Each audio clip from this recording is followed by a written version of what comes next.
Hi hello ನಮಸ್ತೆ. ಎಲ್ಲರೂ ಹೇಗಿದ್ದೀರಾ? ನಾನು ಚೆನ್ನಾಗಿದ್ದೀನಿ, ನೀವೆಲ್ಲರೂ ಚೆನ್ನಾಗಿದ್ದೀರಾ ಅಂತ ಭಾವಿಸ್ತಾ ಇವತ್ತಿನ ವೀಡಿಯೋನ ಶುರು ಮಾಡ್ತಾ ಇದ್ದೀನಿ.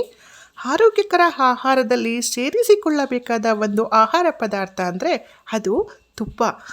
ಇವತ್ತಿನ ವೀಡಿಯೋಲಿ ಆ ಘಮ ಘಮ ಅಂತ ಇರೋ ಮರಳಾಗಿರೋ ತುಪ್ಪನ ಹೇಗೆ ಮಾಡೋದು ಅಂತ ತಿಳಿಸ್ಕೊಡ್ತಾ ಇದ್ದೀನಿ.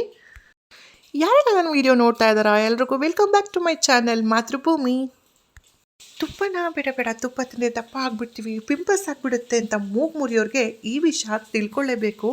ಕೆಲವರು ತುಪ್ಪ ಅಂದರೆ ಏನು ಅಂತ ಮೂಗು ಮುರಿತಾರೆ, ಬಟ್ ತುಪ್ಪ ತುಂಬ ಆರೋಗ್ಯಕ್ಕೆ ಒಳ್ಳೆಯದು. ತುಪ್ಪದಿಂದ ನಮ್ಮ ಚರ್ಮ ಕಾಂತಿಯುತ ಆಗುತ್ತೆ, ನಮ್ಮ ಕೂದಲು ಕೂಡ ಶೈನಿಂಗ್ ಕೂದಲು ಬರುತ್ತೆ. ಹಾಗೆ ಸುಟ್ಟು ಗಾಯ ಆಗಿದ್ರೆ ಪ್ರತಿದಿನ ತುಪ್ಪ ಹಚ್ಚೋದ್ರಿಂದ ಆ ಗಾಯ ಕೂಡ ನಮಗೆ ವಾಸಿ ಆಗುತ್ತೆ. ಹಾಗೆ ನಮ್ಮ ಮೆದುಳು ಮತ್ತು ಮೂಳೆಗಳಿಗೆ ತುಪ್ಪ ತುಂಬಾ ಒಳ್ಳೆಯದು. ನಮಗೇನಾದ್ರು ಮುಟ್ಟಿನ ಸಮಸ್ಯೆ ಇದ್ದರೆ ಆಗ ಕೂಡ ಈಗ ಪ್ರತಿದಿನ ತುಪ್ಪ ಯೂಸ್ ಮಾಡೋದ್ರಿಂದ ನಮ್ಮ ಮುಟ್ಟಿನ ಸಮಸ್ಯೆ ಕೂಡ ನಿವಾರಣೆ ಆಗುತ್ತೆ ಅಂತ ಹೇಳ್ತಾರೆ. ನಮಗೇನಾದ್ರು ಮೂಗು ಕಟ್ಟಿದರೆ ಆ ಸಮಯದಲ್ಲಿ ನಮ್ಗೆ ಈ ತುಪ್ಪ ತುಂಬಾ ಒಳ್ಳೆಯದು ಅಂತ ಕೂಡ ಹೇಳ್ತಾರೆ. ಒಂದೇ ಮಾತಲ್ಲಿ ಹೇಳಬೇಕು ಅಂದರೆ ತುಪ್ಪ ರೋಗ ನಿರೋಧಕ ಶಕ್ತಿಯನ್ನು ಹೆಚ್ಚಿಸುತ್ತದೆ. ಹಾಗಿದ್ರೆ ಇಷ್ಟೆಲ್ಲ ಉಪಯೋಗ ಇರೋ ತುಪ್ಪನ ಹೇಗೆ ಮಾಡೋದು ಅಂತ ಇವತ್ತಿನ ವಿಡಿಯೋಲಿ ನೋಡೋಣ.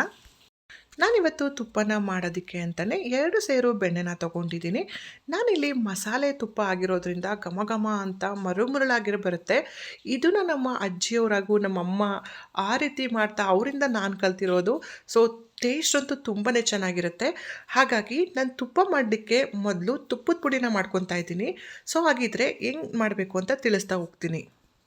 ಒಂದು ಪ್ಯಾನ್ ಅಥವಾ ಒಂದು ಬಾಣಲಿಗೆ 1 ಕಪ್ ಆಗುವಷ್ಟು ಮೆಂತ್ಯನ ಹಾಕ್ಕೊಂಡಿದ್ದೀನಿ. 5 ಮೆಣಸು, 5 ಲವಂಗ ಮತ್ತು 2 ಏಲಕ್ಕಿನ ಹಾಕಿ ಅದು ಸ್ವಲ್ಪ ಕಂದು ಬಣ್ಣ ಬರೋವರೆಗೂ ಹುರ್ಕೊಂಡು ತಣ್ಣಗಾಗ್ಲಿಕ್ಕೆ ಬಿಟ್ಟು ಆ ತಣ್ಣಗಾದ ಮೆಂತ್ಯನ ನಾನು ಒಂದು ಮಿಕ್ಸಿ ಜಾರ್ಗೆ ಹಾಕೋತಾ ಇದ್ದೀನಿ. ಹಾಗೆ ಕಂಪ್ಲೀಟಾಗಿ ಮಿಕ್ಸಿ ಜಾರ್ಗೆ ಹಾಕೊಂಡ್ಮೇಲೆ ಒಂದು 1/4 ಸ್ಪೂನಷ್ಟು ಅರಿಶಿನ ಕೂಡ ಹಾಕ್ಕೊತಾ ಇದ್ದೀನಿ. ಅರಿಶಿನ ಹಾಕೋದ್ರಿಂದ ಕಲರ್ ಚೆನ್ನಾಗಿ ಬರುತ್ತೆ ಅಂತ ಸ್ವಲ್ಪ ಅರಿಶಿನೂ ಕೂಡ ಸೇರಿಸ್ಕೊತಾ ಇದ್ದೀನಿ. ಹಾಗೆ ಈ ಪೌಡ್ರು ಸ್ವಲ್ಪ ದಿನ ಇಟ್ಟರೂ ಕೆಡದಂಗೆ ಇಟ್ಕೊಳ್ಳೋದಕ್ಕೆ ಸ್ವಲ್ಪ ಉಪ್ಪನ್ನು ಕೂಡ ಹಾಕಿ ಪುಡಿ ಮಾಡಿಕೊಂಡು ಇಟ್ಕೊತಾ ಇದ್ದೀನಿ. ಒಂದು ಪಾತ್ರೆನ ತೊಗೊಂಡಿದ್ದೀನಿ. ಅದಕ್ಕೆ ನಾನು 2 ಸೇರು ಬೆಣ್ಣೆನ ಬಿಸಿ ಮಾಡಲಿಕ್ಕೆ ಅಂತ ಇಟ್ಟಿದ್ದೀನಿ. ಅದಕ್ಕೆ ನಾನು ಇವಾಗ ಮೀಡಿಯಮ್ ಸೈಜ್ ಬೆಳ್ಳುಳ್ಳಿನ ತೊಗೊಂಡು ಜಜ್ಜಿ ಅದಕ್ಕೆ ಹಾಕ್ತಾಯಿದ್ದೀನಿ. ಹಾಗೆ ನಾನು ತುಪ್ಪದ ಪುಡಿ ಮಾಡೋದು ತೋರಿಸ್ಕೊಟ್ನಲ್ಲ, ಆ ತುಪ್ಪದ ಪುಡಿನೂ ಕೂಡ ನಾನು ಮೀಡಿಯಮ್ ಸೈಜ್ ಸ್ಪೂನಲ್ಲಿ 2 ಸ್ಪೂನ್ನ ಹಾಕ್ತಾಯಿದ್ದೀನಿ. ಇಲ್ಲಿ 2 ಸೇರು ಬೆಣ್ಣೆಗೆ 2 ಸ್ಪೂನ್ ತುಪ್ಪದ ಪುಡಿ ಹಾಗೆ 3 ಮೀಡಿಯಮ್ ಸೈಜ್ ಬೆಳ್ಳುಳ್ಳಿನ ತೊಗೊಂಡಿದ್ದೀನಿ. ಹಾಗೆ ಸ್ವಲ್ಪ ಉಪ್ಪನ್ನು ಕೂಡ ಹಾಕಿ ಕುದಿಯಕ್ಕೆ ಇಟ್ಟಿದ್ದೀನಿ. ಇಲ್ಲಿವರೆಗೂ ಒಂದಂತ ಆದರೆ ಇಲ್ಲಿಂದನೇ ಮೇಯ್ನು ತುಪ್ಪ ಕಾಯಿಸೋದು. ಇದು ತುಂಬಾ ಇಂಪಾರ್ಟೆಂಟು. ಯಾಕಂತಂದರೆ ತುಪ್ಪ ಅಚ್ಚುಕಟ್ಟಾಗಿ ಕಾಯಿಸಲಿಲ್ಲ ಅಂದ್ರೂ ಹಸಿ ವಾಸನೆ ಬಂದು ಅದು ಕೂಡ ಹಾಳಾಗುತ್ತೆ. ಹಾಗೆ ತುಪ್ಪ ಜಾಸ್ತಿ ಓವರ್ ಹೀಟ್ ಮಾಡಿದ್ರೂ ಹಾಳಾಗುತ್ತೆ. ಸೊ ಹಾಗಾಗಿ ನಾವು ತುಪ್ಪನ ನೋಡಿಕೊಂಡು ಮಾಡಬೇಕಾಗತ್ತೆ.